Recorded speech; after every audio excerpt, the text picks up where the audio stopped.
8:25 a.m., October 5th, 2024. Just woke up around 8.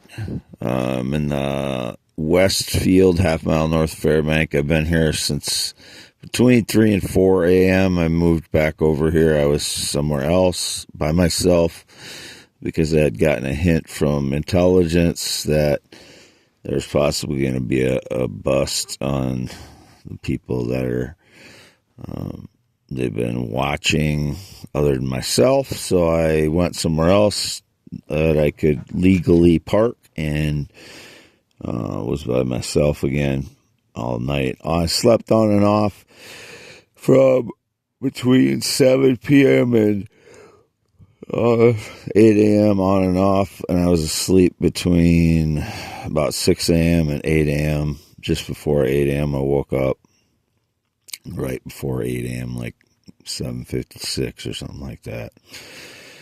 In my van all night by myself. Any other person that's been in my van is a criminal. Don't know what they would have done. As always, if they got in, nobody is ever supposed to have been in my van. Wherever my van is since August 9th when I bought it is where I'm at. My white Chevy Express 2005 cargo van, as I've shown in videos and pictures. I've never had anybody inside it. I had my cat in it several times. He did not come to me this morning yet, so I don't know where he's at, but about halfway down the lane, or a little bit down the lane, on the west side, half mile north Fairbank on V68 in the Westfield. X.com/WADES2ND, and this is for you only. This is only for audio only. YouTube.com/@symbol IAMWADEHEINEMAN. I'm Wade Allen Heineman. Never been in the military. Never been married. Not blue eyes, green eyes. 10.7-inch hands. 6'1". Born 11/4/71 in Iowa, 52 years old, circumcised 1971, no changes since that time.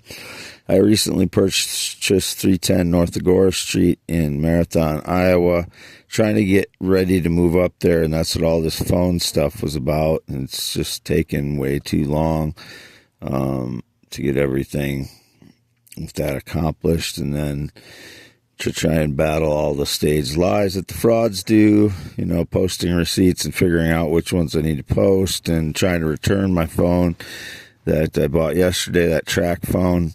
Still have not returned that. It's still in here, it looks like, the phone and the receipt.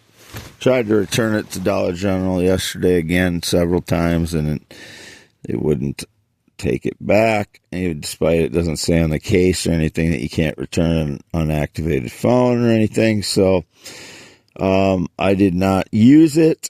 I have not used the track phone. It is I don't know if I have the correct one, or if the frauds, if they switched it when they broke in, or if it was switched some other way. So for some reason, Dollar General's digging its heels on this one. The track phone won't return it. So if anything nefarious has gone on with track phones, I haven't yet not used the track phone. The one in the van, they will not return to Dollar General. It just seems kind of odd. All of a sudden, they won't return it when they returned 3 other phones because they would not activate. So, that's what a bunch of my receipts and charges on my debit card would have been. It's just the phones wouldn't activate, so I had to return them 3 times at Dollar General. And then on this track phone I bought after the one that the female activated for me at Dollar General, which is the one I'm talking into right now, the Verizon phone. That's my phone. Anybody tries to claim any connection to it is a criminal. I showed receipts for it yesterday. That's this phone. So it activated after I purchased. I had to go back an hour and a half later. This phone hadn't activated yet, so I needed a phone because my cellular phone would not take a charge, and I was very nervous that I wasn't going to get everything taken or moved over to a new phone. before it wouldn't take a charge anymore. So I bought that track phone thinking I would try to activate that and get everything switched over. But then this one, in the meantime, turned on. It activated at some point, like 2.5 hours after she activated it. So if anything went on nefariously that way, I talked to U.S. Cellular yesterday, and there was some weird stuff going on there. So in June or July, a big Islander guy, really large guy, I don't remember what his name was, but he worked at U.S. Cellular several years. And I bought a phone there, and then I returned it the next day without activating it, and told him I wanted a refund, which is within the policy there. And I gave him the receipts. I told him I want a full refund, and he activated the phone instead of giving me the refund. I knew he was acting shady, so whatever happened at that point, June or July, I did not buy a new phone, but it shows at U.S. Cellular that I did buy a new phone.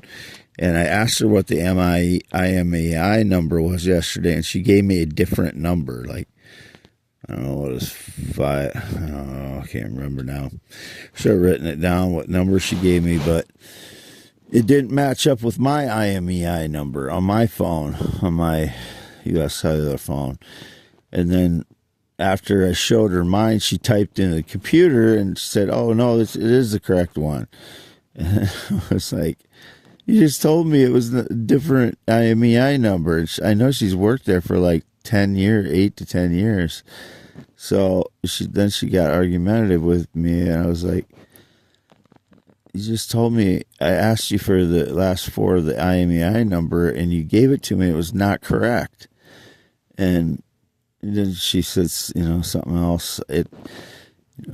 She's been there for 8 years. When I asked for the IMEI number, there should be clear that I don't have some other number.